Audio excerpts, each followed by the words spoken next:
یہ ایک plate form پہ آ جائے تو رب کعبہ کی قسم یہ رفضی تفضیلی نسبی خارجی قادیانی لادینیت جتنی طاقتیں باطل ہیں یہ ساری اپنی موت خود مر جائیں اور انہیں اندازہ ہو چکا ہے، انہیں دن میں تارے دکھ چکے ہیں، وہ دن میں تارے دیکھ چکے ہیں، مگر ضرورت اس امر کے تم بیدار ہو گئے، تم اپنی صفوں میں اتحاد پیدا کر لو اور نظم و ضبط کو برقرار رکھو۔ اب نظم و ضبط کے برقرار رکھنے کے ساتھ چونکہ کامیابی مشروط ہے، اب اس پر میں نے چند باتیں کر کے اپنی بات کو ختم کرنا ہے۔ نظم و ضبط کے لیے سب سے پہلی چیز جو ہے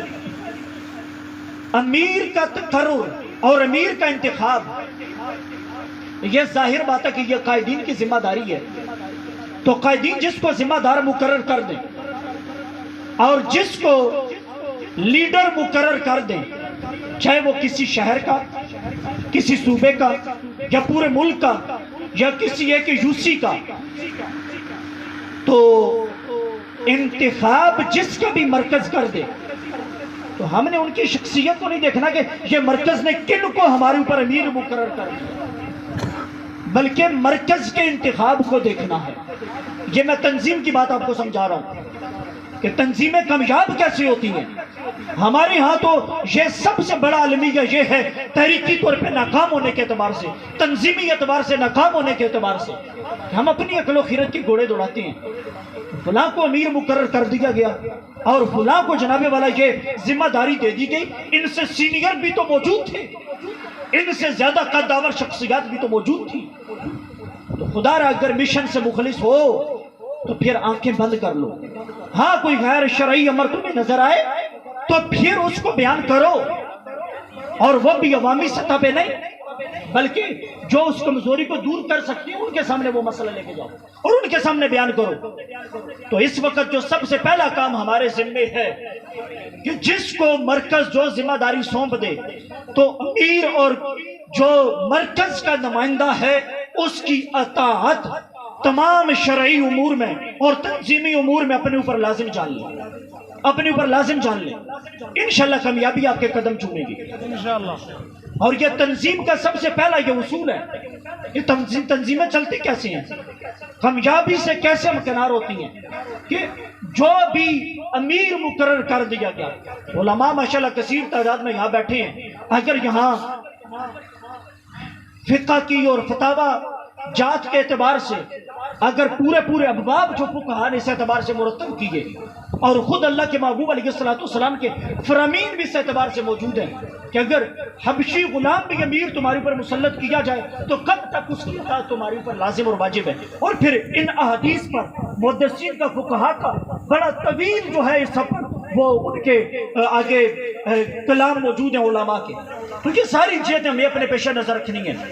ہم نے یہ نہیں دیکھنا کہ کون سینئر ہے کون سینئر ہے، سینئر وہی ہے جس کو مرکز کے سینئر بنا کر ہماری پر مقرر کر دیا ہے۔ اور یہ بات بھی ذہن میں رکھیں کہ ذمہ دار جو امیر کسی بھی سطح کا ہو، یہ لازم نہیں ہے کہ وہ من کل الوجوہ وہ سینئر ہوگا، ہو سکتا ہے وہ علم میں باقی کہیں اس سے آگے ہوں، عمر میں کہیں اس سے زیادہ آگے ہوں، تجربے میں کہیں اس سے زیادہ آگے ہوں، یا اخلاص میں کہیں اس سے زیادہ آگے ہوں، یا دیگر بہت ساری خصوصیات ایسی ہو سکتی ہیں، مگر مرکز نے جس خصوصیت کی بنا پر جس کو جو ذمہ داری سونپی ہے تو آپ بس مرکز کے انتخاب پر اور مرکز پر اعتماد کرتے ہوئے اس کو اپنا امیر ہی تصور کرے اور اس کے پیچھے چلے، اس کو فالو کرے، اور وہ جو پالیسی مرکز سے لے کر تمہیں پہنچائے بس اس پالیسی کو لے کے آگے بڑھتے چلے جاؤ، اللہ نے چاہا تو انشاءاللہ کامیابی تمہارا مقدر بنے گی۔ یہ سب سے پہلی بات میں نے امیر کے اعتبار سے آپ کے سامنے کر دی ہے کہ امیر کی اطاعت کتنی ضروری ہے، اور کامیابی کے اعتبار سے اپنی عقل و خیرت کے گھوڑے نہیں دوڑانے بلکہ مرکز نے جس کو مسلط کر دیا اس کی ہر جائز کام میں ہر تنظیمی امر میں بس اس کی اطاعت ہم نے کر کے آگے بڑھنا ہے۔ اب دوسری بات، اطاعت امیر کے بعد آگے جو دوسرا کام ہمارا ہے کہ جو بھی تحریک کے وابستگان ہوں ان سب کو اپنی ذمہ داریوں کا احساس جو ہے وہ بہر صورت ہونا چاہیے۔ بہت سارے ایسے ہوتے ہیں وہ مالی حالات کی وجہ سے پریشانی کا شکار ہو جاتی ہیں اور وہ آہستہ آہستہ سستی جو ہے وہ انہیں بالکل بے حس بنا دیتی ہے۔ آپ کے پاس وسائل نہیں بھی کہ پھر بھی کام کر سکتے ہیں، پھر بھی ایکٹیو رہ سکتے ہیں، لا سکتے ہیں، مگر اس کا طریقہ کار ہے کہ بغیر وسائل کے بھی کیسے آپ ایکٹیو رہ سکتے ہیں اور کیسے آپ اپنے مشن کے اعتبار سے آگے اس کو پروموٹ کر سکتے ہیں اور اپنا کردار ادا کر سکتے ہیں۔ تو اس کا جو سب سے اہم پہلو ہے وہ یہ ہے کہ اللہ کے فضل و کرم سے آپ اگر تحریک کے ساتھ مخلص ہیں اور تحریک کا مشن آپ کے پیش نظر ہے، آپ اگر بے سر و سامانی کے عالم میں بھی ہیں، رب پہ توکل کر کے میدان عمل میں آپ نکلے ہوئے ہیں، تو رب اپنے فضل و کرم سے آپ پر اپنی عنایتوں کے دروازے انشاءاللہ کھول دے گا۔ آپ رب پہ کامل بھروسہ توکل کریں، بے سر و سامانی کے عالم میں نکل پڑیں، انشاءاللہ رب آپ کو اپنے فضل و کرم سے دنیا کے اعتبار سے بھی انشاءاللہ وافر ساتھ آپ فرمائے گا اور انشاءاللہ آپ کی مشن میں آپ کو کامیاب کرے گا۔ مگر اپنے مشن میں ڈٹے رہیں۔ یہ راستے کی جو تنگیاں ہوتی ہیں، یہ منزل سے اگر بندے کو وہ دور کر دیں تو پھر بندہ کبھی بھی وہ آگے نہیں بڑھ سکتا۔ اگر نگاہ منزل پر ہو تو راستے کے جو پیچ و خم ہوتے ہیں اللہ کے فضل و کرم سے وہ بھی پھول بن جایا کرتے ہیں، اور بندہ جب اپنی منزل کو دیکھتا ہے تو آگے بڑھتا چلا جاتا ہے اور وہ کامیابی سے ہمکنار ہو ہی جاتا ہے۔ تو اپنے حوصلے اتنے بلند رکھیں،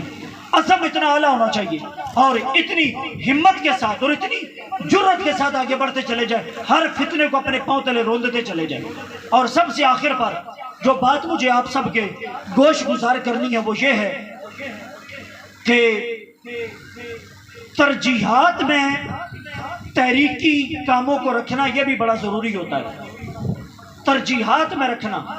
ایک کارکن ایسا ہے کہ وہ یہ کہتا ہے کہ مجھے ٹائم ملے گا تو کام کر لوں گا، ٹائم ملے گا تو کام کر لوں گا، مجھے ٹائم نہیں ملا، میری مصروفیات ہوتی ہیں،